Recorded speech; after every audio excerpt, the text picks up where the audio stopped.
Bettering your business takes working with the best. With the James Hardie Alliance, you gain access to leads, training, networking, and support from the #1 brand of siding in North America. Achieve new levels of success by joining the James Hardie Alliance today. This Radio Mystery Theater presents...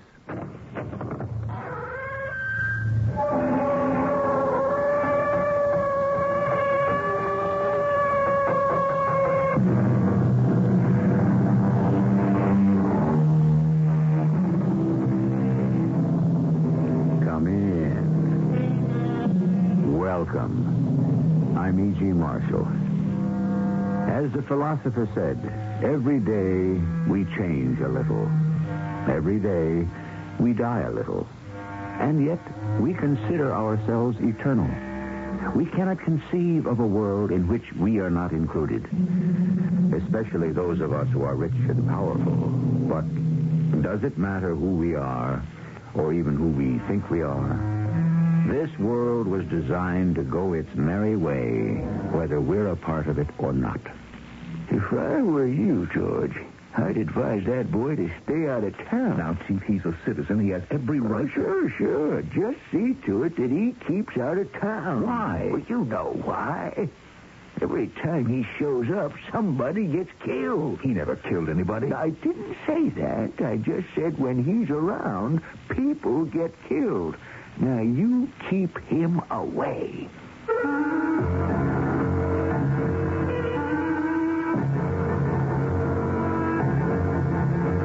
Our mystery drama, The Burning Bough, was written especially for Mystery Theater by Sam Dan and stars Norman Rose. It is sponsored in part by ARM, Allergy Relief Medicine. I'll be back shortly with Act One.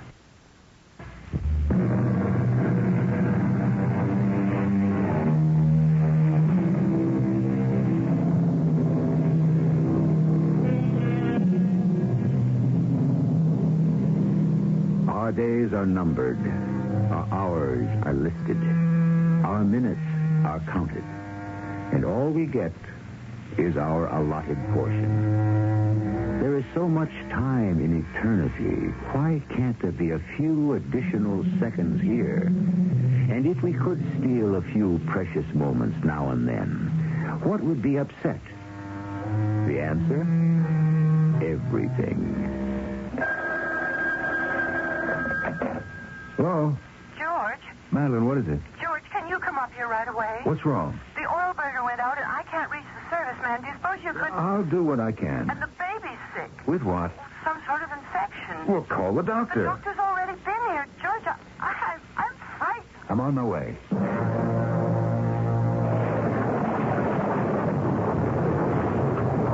George, come in quickly. I feel terrible dragging you out in the storm. Oh, it just blew up out of nowhere. It's a good thing I left when I did. I think the road must be washed out by now. All right, let me look at the oil Well, burner. I simply panicked for a moment. I didn't think. It's no great calamity. I realized I could light a fire in the fireplace. Ah, you got a nice warm blaze going there, too. Well, as soon as I got it started, I remembered, and I tried to call you and tell you to stay home, but you'd already gone. That's all right. You're the best brother any girl ever had. How's Jimmy? He seems to be resting a bit easier. Good. All right, I'll go down to the basement. I think you can wait. Look, you put me through engineering school. Let me show off a little. George, come upstairs. Might as well. You need a new motor. Hurry, George. What happened? It's Jimmy. Hurry. He was fine just a few minutes ago. Why is he so flush? I don't know. What did the doctor say? That it was an infection. What kind? Well, he wasn't sure. Kids can get any kind Well, of... did he give him He anything? left an antibiotic, but it isn't doing any good. Well, you just call him and ask I him. tried just now, but the lines are down. Well, he seems weak. He can hardly breathe. George, he's dying. My little Jimmy is dying. I'll get him to the hospital. You can't. The roads are flooded. We have to do something. We can't do anything. Look, you just bundle him up. I'll try to make the hospital. But the road. I'll have to get through somehow. George, there's no time. We'll try. He's dying in just a few minutes. Madeline, we just can't sit here and do nothing. Well, I'll do something. What? I will do something. What, Madeline? Tell me what. I'll do what she did. Who? Yes. I'll will do what she did. Who, Madeline? Tell me who. First, she prayed. Oh, Madeline. And then she... Madeline, what are you doing? Get away from the fireplace. Madeline, what are you trying to do? Help me. Help me, George. What are you trying to do? Help me. Madeline, what's come over Please, you? help me. Help me do what? This log, we must pull this log out of the fire. Hurry before it's too late. But why? Get it out of the fireplace quickly. The carpet. Yeah, Quickly. okay. Throw the carpet over it, All right. and we'll beat the flames out. I'll get them all out. All the embers and all the sparks. Madeline, why are we... Make sure it's completely out. The room is filled with smoke. Get the baby out of here. The baby. Oh, George. Look at the baby.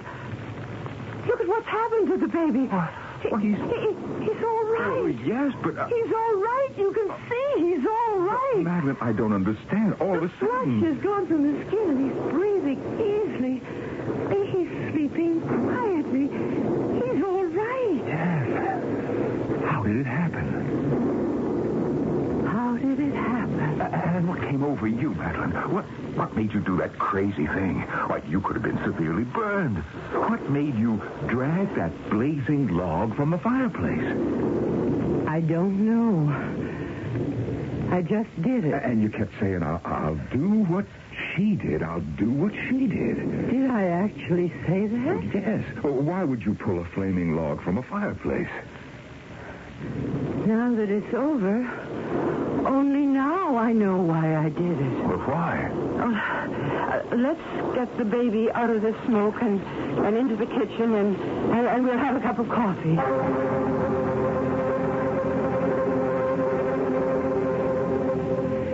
I only teach one class on Friday, ancient history, and I remember this morning I was lecturing on Greek mythology.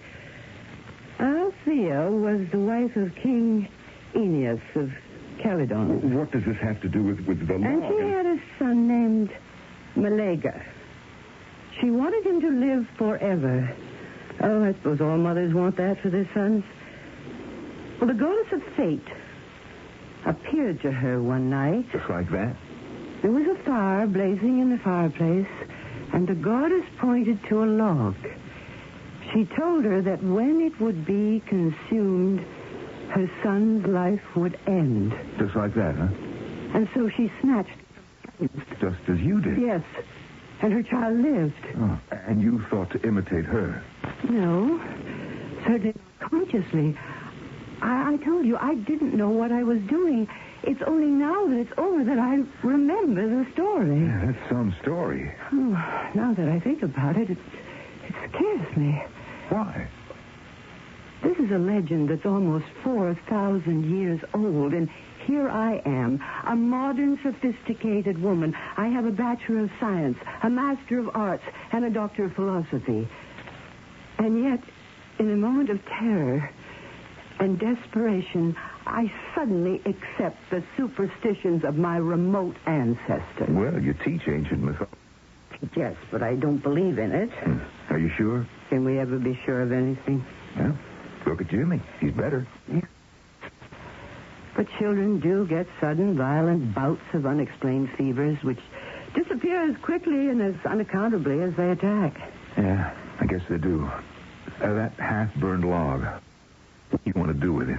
What did this lady in the legend do? Queen Althea, she put it away. Yeah, why don't we do that, just to be on the safe side? Is this my hard-headed, practical engineer brother talking? Well, my motto is if you get a chance to hedge a bet, you're crazy not to take it. By the way, is that the end of the story? Which story? Which story are we talking about? This Queen Althea who pulled the burning log out of the fire. No, it's just the beginning. She kept the log, and her son might have lived on and on. Might have lived? Didn't he? For a while. But then he committed some terrible crimes. And so she felt forced to burn it completely. And so, in the end, she killed him. No. She let him die. There's a difference? Yes. You see, he was fated to die as an infant. Why? Because the ancients believed that your fate is decided at the moment of birth. He had no business living beyond infancy. Poor kid. Why not? Because he could commit acts. Acts? Deeds. Things which were not in the master plan. And thus he would disrupt the grand design that the gods had created for the world. Other lives would be destroyed. Much unhappiness would result. And so in the end, she placed the log back in the fire. She saw that she had to. Well, you don't have to worry about that. Look at little Jimmy, sleeping so peacefully. Oh, he's a good baby. And he'll become a great man. I predict it.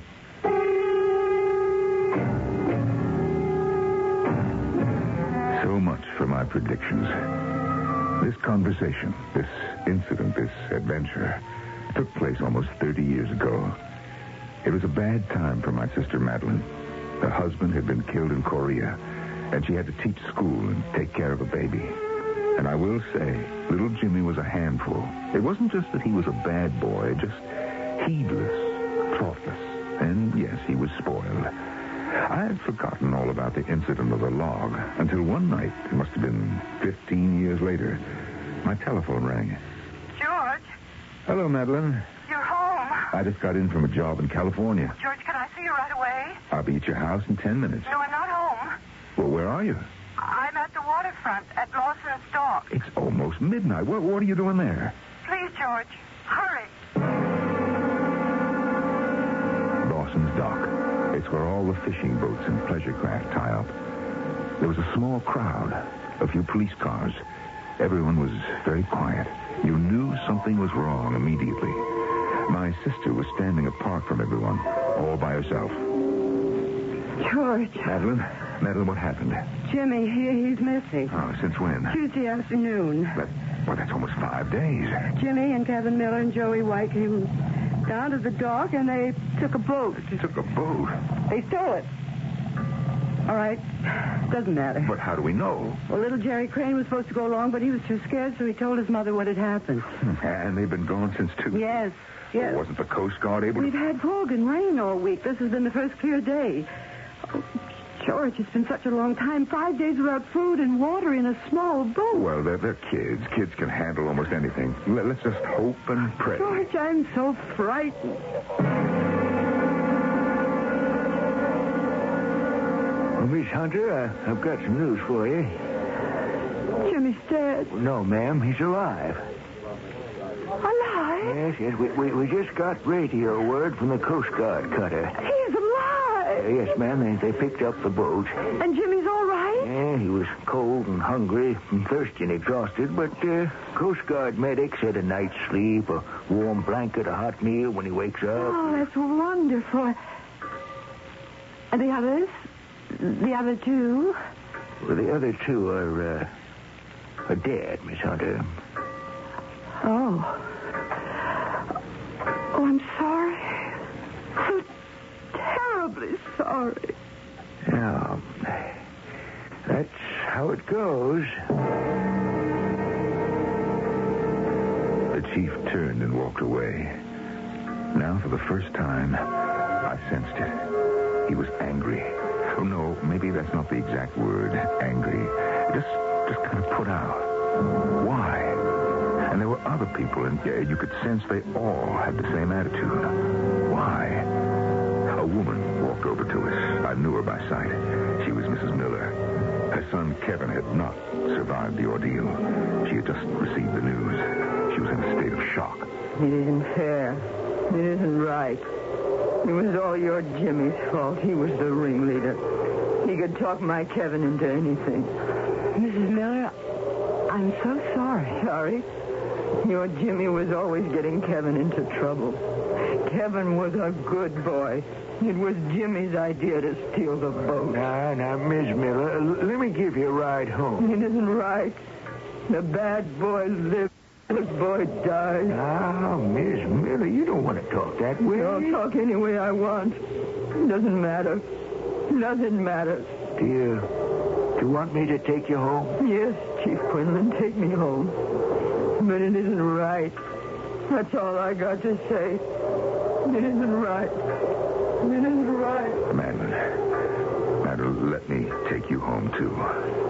No, I want to wait for the Coast Guard boat. I may not get in for hours. I'll stay. I want to be here. Madeline, just don't pay any attention to what that woman was saying. It doesn't matter. Do you remember that night? It was more than 15 years ago.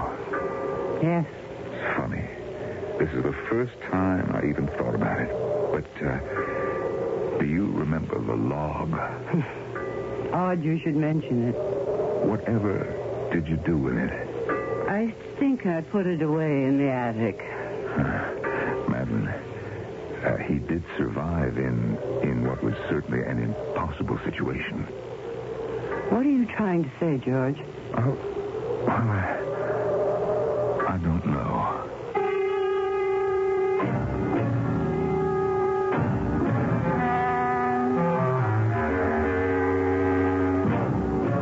But he does know, and so does she, and so do we. He's referring to a legend, to a myth of the ancient Greeks, and he doesn't know if he really believes it. Well, whether he really does or not, you notice he's thinking about it, and he's not dismissing it either. Reality and myth. They shall meet and mingle once again when I return with Act 2.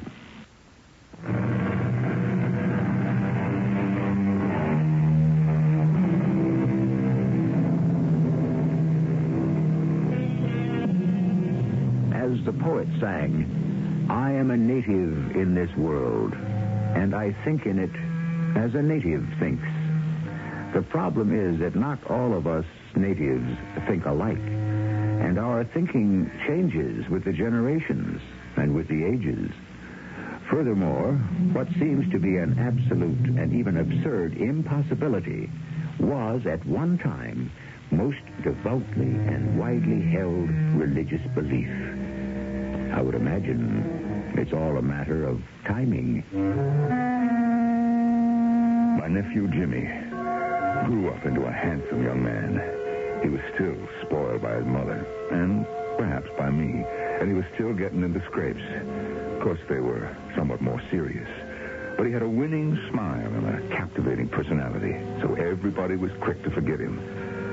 One day, I was in my office when my secretary buzzed me. Mr. James Hunter to see you. James Hunter, huh? Well, all right, send him in. Hi, Uncle George. Why aren't you up at school? Well, I've been expelled. Well, does your mother know?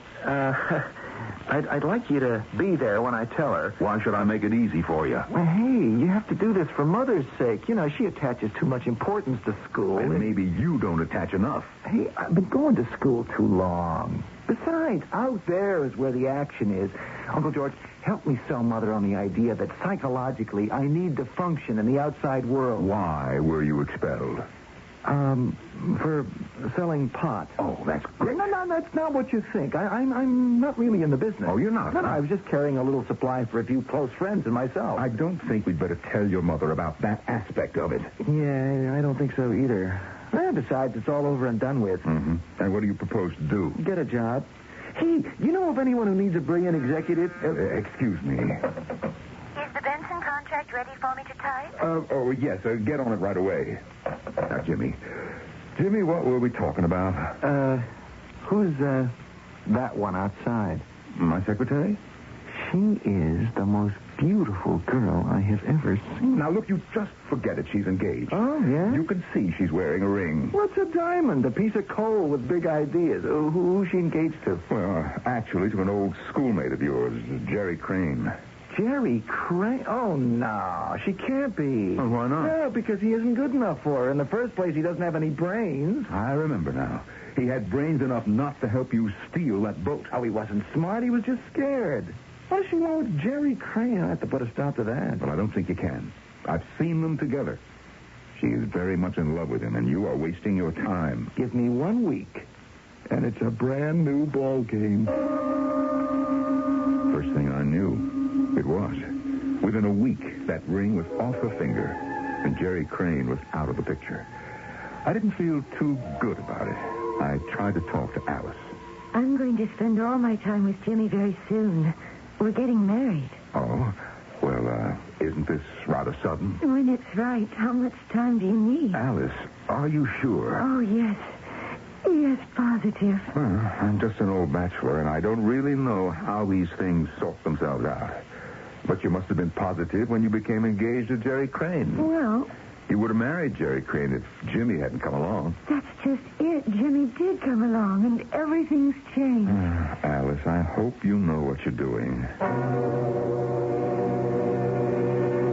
I looked into her deep, dark eyes. They were glowing. Her whole face was shining. I felt like saying, "You foolish girl, run away from him. Go back to Jerry Crane." But how could I say that about my own nephew? Besides, maybe she was right. After all, what does an old bachelor like me really know about love?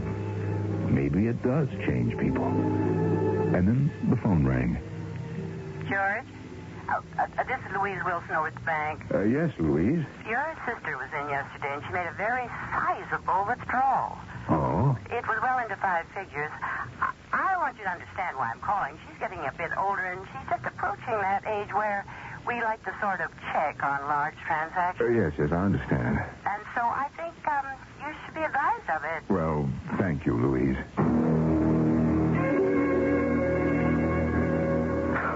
There you go. Worrying about me again, George. And why not, Madeline? It's a lot of money. What's money for if not to spend? That is a complicated question, and you can't give it a simple answer. Now, look, you'll be retiring soon. I want Jimmy to have the money. Yes, but that... It's a once-in-a-lifetime opportunity for him to buy a partnership in this very unusual sales organization. And that's really Jimmy's strength, selling. Yeah, I see he sold you. Besides, now that he's getting married. Oh, is he? Well, of course. I had no idea that they had announced it. They haven't announced it. If they had, you'd be the first.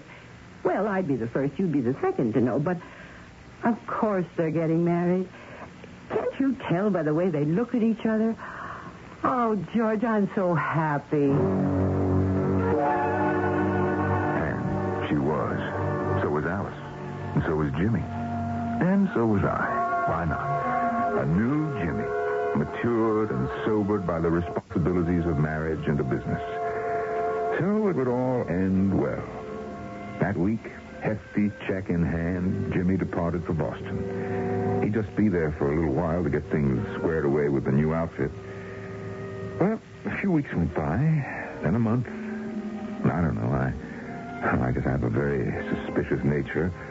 I flew down to Boston.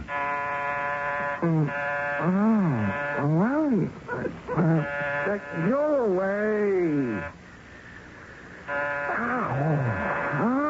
All right, I'm coming. Good Lord, it's the middle of the night. Hello, Jimmy. Uncle George. May I come in? Yeah, sure thing. Hey, what time? It's almost noon. Ooh, my head. Yeah, you look hungover. Oh, well, we had a celebration last night. Oh? We celebrated the landing of this big account. Well, congratulations. Well, we didn't actually land the account, but we made all the preparations for the celebration, so we celebrated anyhow. Jimmy. Mm-hmm. I stopped by at your office. Dynamic Sales Incorporated. Frankly, from the amount of money that you put into it, I expected a larger layout. Well, how much time you spend in an office anyhow? You got to be out there in the field pounding away. Your overhead should be cut to the bone. Yeah, we run a lean operation. Jimmy, the fact is, it is only desk space and an answering service. You want to get that, Uncle George? I want to put up some coffee. Hello. No, this isn't baby. Hey, wait a minute. Let me have that. Sweetie! Well, sure, you can't have lunch by yourself.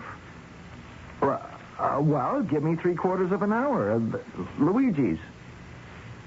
But you know I do, and I can prove it.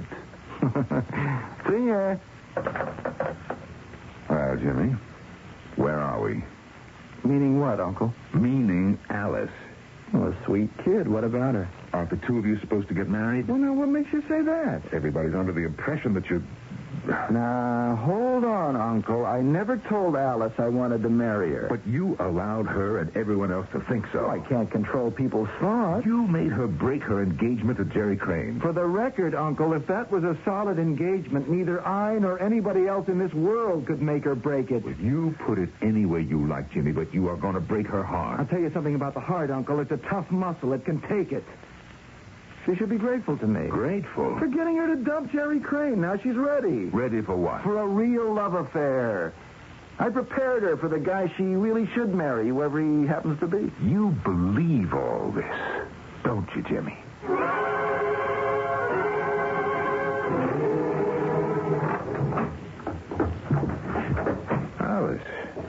Alice, what are you doing in the office so late? I knew you'd be back. Back from where? Boston. How do you know that I went to Boston? The travel agency called this afternoon about an invoice. Oh. He isn't coming back, is he? No. I could make up stories about how busy he is, but you know without being told, don't you? Yes. He says he never asked you to marry him. Is that true? In words, he never asked me. I'm sorry. I'd better be getting home. Alice, are you all right? I'm all right. Well, I don't think so. Now, look, you just leave your car here and I'll drive you. No, please. I want to be by myself. I want to think. I don't know what she was thinking about. Well, maybe I do. 2 hours later, I got a call from the police. She must have been driving very fast. A car had struck an abutment on the highway. I rushed down to the hospital. Hello, George. Chief. Yep. She's gone. Didn't have a chance. George, people think she did it on purpose. Now, I don't say yes or no, although I have my private opinion. She was well-liked. Oh, I know. And a lot of folks are going to hold your nephew Jimmy responsible. I know that, too. Now, I'm not saying something will or won't happen, but it might be a good idea for Jimmy to stay away from town till things kind of quiet down.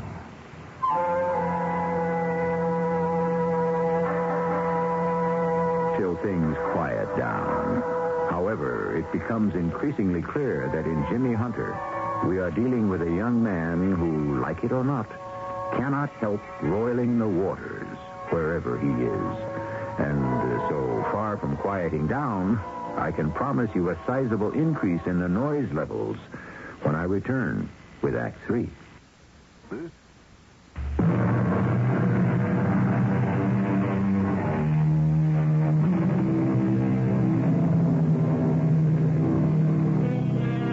Some people go through life heedless of the trail they leave behind. A child throws a rock into a pond. What does he know about the devastation and dislocation he has brought to an infinite number of microscopic entities in the water? Good morning, Mr. Thompson. Good morning, Mrs. Miller. I trust you heard about your nephew's latest escapade.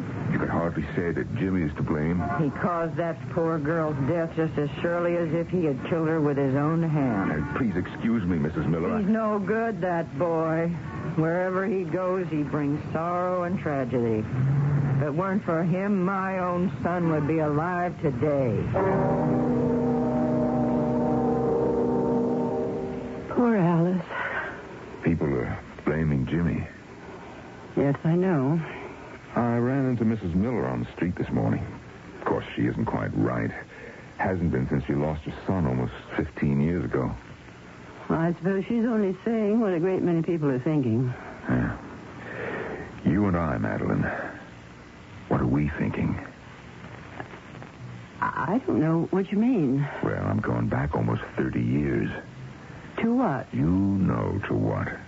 A night when he was desperately ill, and there was a fire in the fireplace. Don't do that, George. Why not? Because there's no point to it. Do you still have that log? What log? Do you want to keep pretending you don't know? I still have the log. Where?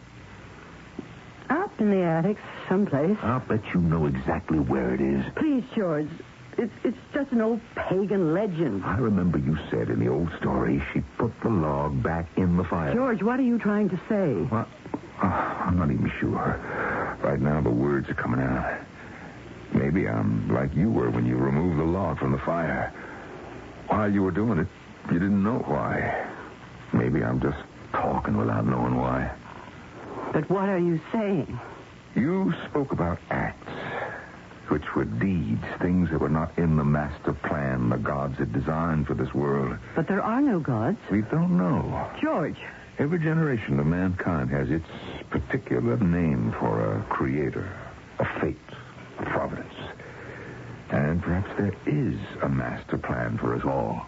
But why are we talking about this now? I think you know. Maybe Jimmy was fated not to survive his infancy. Don't say that. Well, already 3 people are dead because of Jimmy. That isn't true. When they were kids in the boat, Kevin Miller and Joey White, and now Alice. You cannot say that. Who knows what either of those boys might have become? Please, George. Now, Alice will never marry Jerry Crane. Who knows what might have happened? Suppose they would have had a child, a very special child. What do you want me to do, George? I looked into her eyes, into her terrified and tortured eyes. What did I want her to do? Oh, how could I say it? Well, a few months went by, and then a year. Things quieted down in the town, just as the chief had predicted they would. Although I wasn't too sure. Jimmy's coming here tomorrow. Oh, is that wise? What do you mean by that, George? Well, nothing, I guess. I know there are people who dislike him, but this is his hometown as much as it is anyone else's. Why is he coming home? Does he need money? Now, George. Well, yes. I see. But it isn't his fault. What isn't? That he lost all the money I gave him. Oh, it isn't. He was in a very tough, competitive business. And besides, his partners were not exactly honest and above board with him. Okay. Please, George. Madeline, what do you want? You're right. I'm wrong. I spoiled him. But what could I do? What could you do?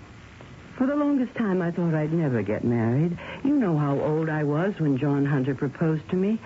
I was lucky to be able to have a baby.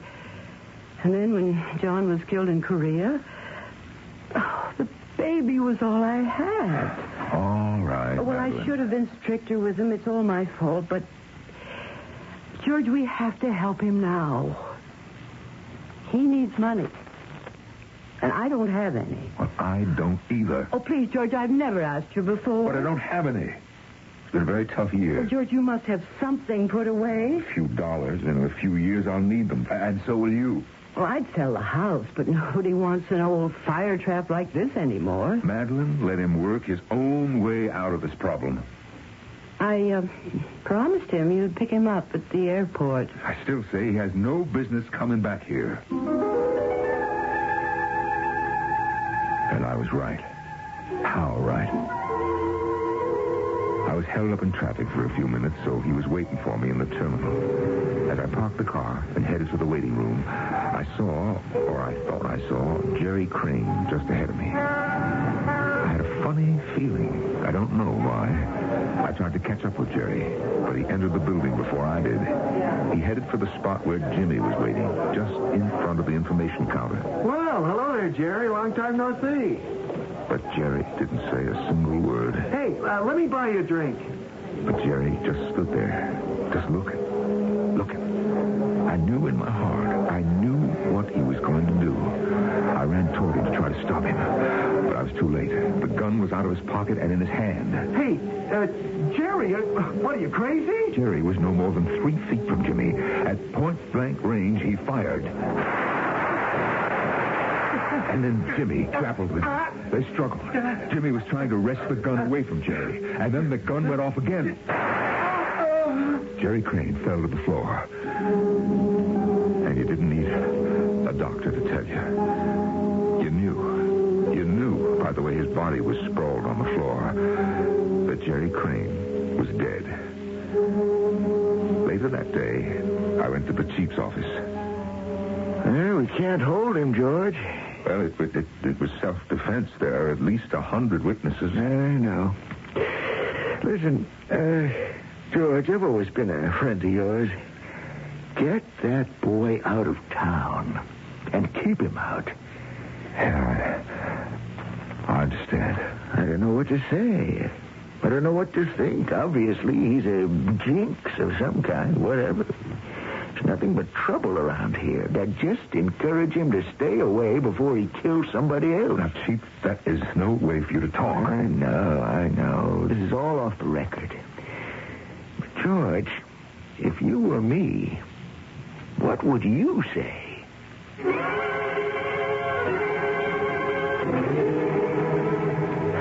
What do you want, George? What do you want now? I was standing there, and I saw the whole thing. Jerry Crane attacked Jimmy. Jimmy could have been killed. No, Madeline, Jimmy could not have been killed. Jerry pointed that gun at him and fired. Jerry could have thrown an atomic bomb at him, and Jimmy would have been unhurt.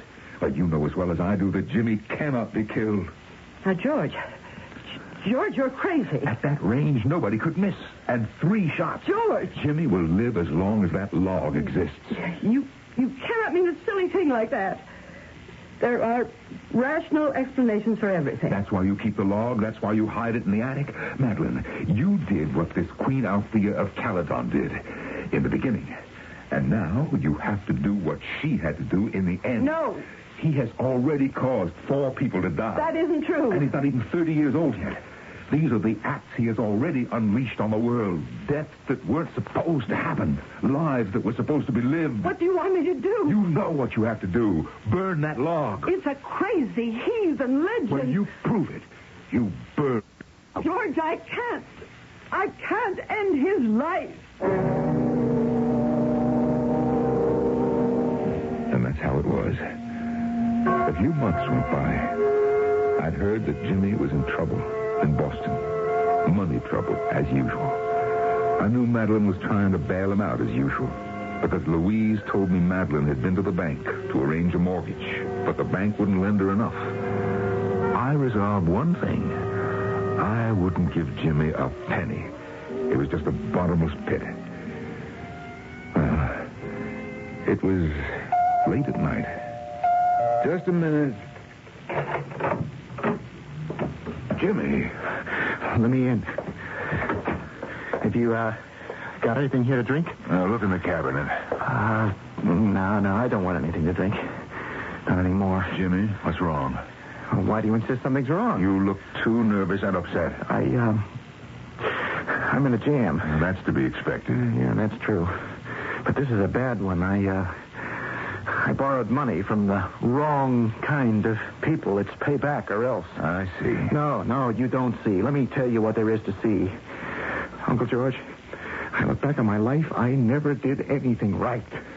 I always got people into trouble. Now, I didn't mean to, but that's the way it worked out. Well, I want to change. I want to be different, and I will be. I know now I can be. That's good. I just have to get out from under this financial situation. Well, I've just taken care of it, and from now on, I'll be different. I swear to you, Uncle George, I will be different. Well, that's good, Jimmy.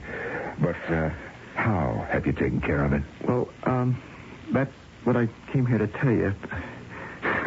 See, I have to tell somebody who won't let it go any further. I'm making this confession to you just as if you're a priest. But what is it? Because I know you won't tell Mother. Tell her what? You worship Mother as if she's a goddess. Maybe she is.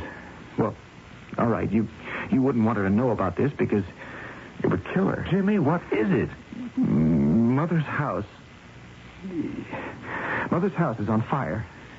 What? Now, Mother isn't home. I made sure of that. Oh, what are you saying? I needed money desperately. These people showed me a way to raise it. They've got men who are experts in these things, and one of them just took care of it. Now, don't bother calling the fire department. Besides, listen. It's already been spotted. But they won't be able to put it out. This fellow knows his business too well. Jimmy, you're crazy. It's not going to look like arson either. Mother will get a bundle of insurance money, and I'll talk her out of most of it. I could always talk her out of anything. Now, Jimmy, you just listen to me. We've got to get to the house quickly. Don't worry about Jimmy. this jam. Just let me get out of this jam, and everything is going to be just fine. I tell you, I'm going to make Mother proud of me, and you too, Uncle George. Everything is going to be different. I'll find a nice girl like Alice, and I'll marry her and raise a family. Uncle George, you got any water? Ow! I'm choking. My throat is burning.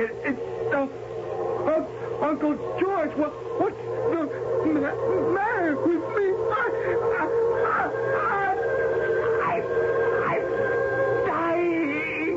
I'm dying. I must die. Jimmy. Why am I? Jimmy.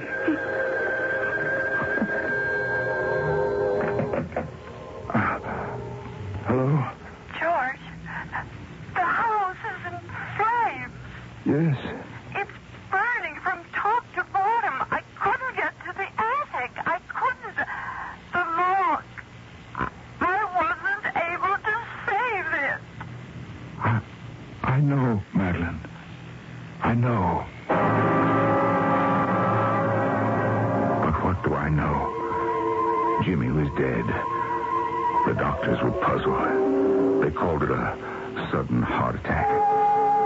Well, those things can happen. On the other hand, he had led a charmed life until that log was finally consumed. So, what do I know? Really?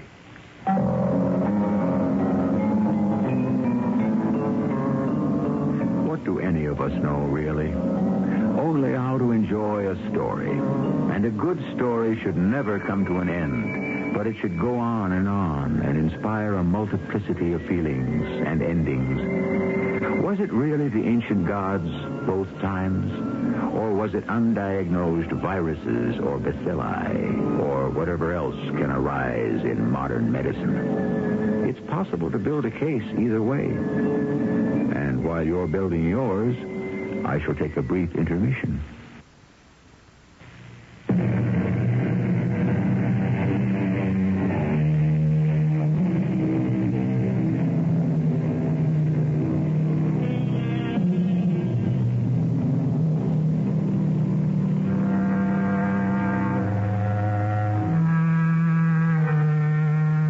Almost an hour ago, we spoke of the vast infinity of time and the limited span of our lives.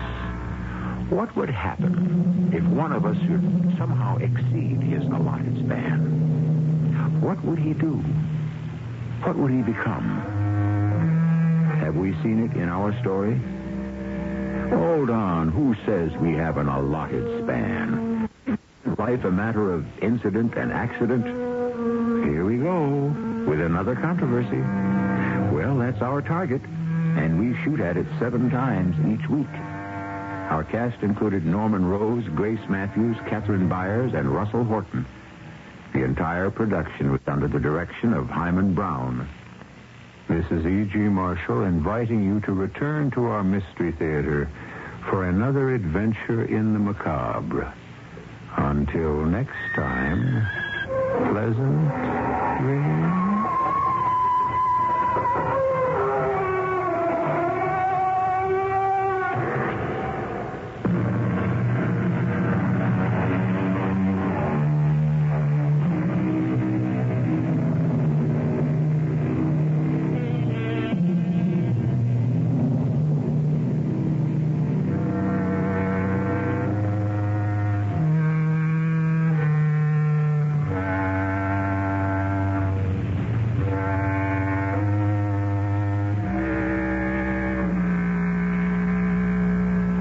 See website for details on our 2-month subscription offer. Ladies, lose weight, improve your health, and eat great with Nutrisystem. Get our new premium meals with up to 30 grams of protein. They're big and filling and taste delicious. Plus, try our new restaurant faves that taste like your favorite restaurant, portioned with half the calories. Beef and bean burritos, toasted ravioli, sesame beef and broccoli. Easy to prepare and made in minutes. The secret? Advanced nutritional science that helps keep your blood sugar levels steady and you losing weight. With Nutrisystem, you get your breakfasts, lunches, dinners, and snacks all delivered right to your door. Just go to Nutrisystem.com/meals right now and get 50% off. You heard me right. Go to Nutrisystem.com/meals right now and get 50% off all plans. Don't wait. This special offer will not last long. Just go to Nutrisystem.com/meals right now and get 50% off. Go to Nutrisystem.com/meals.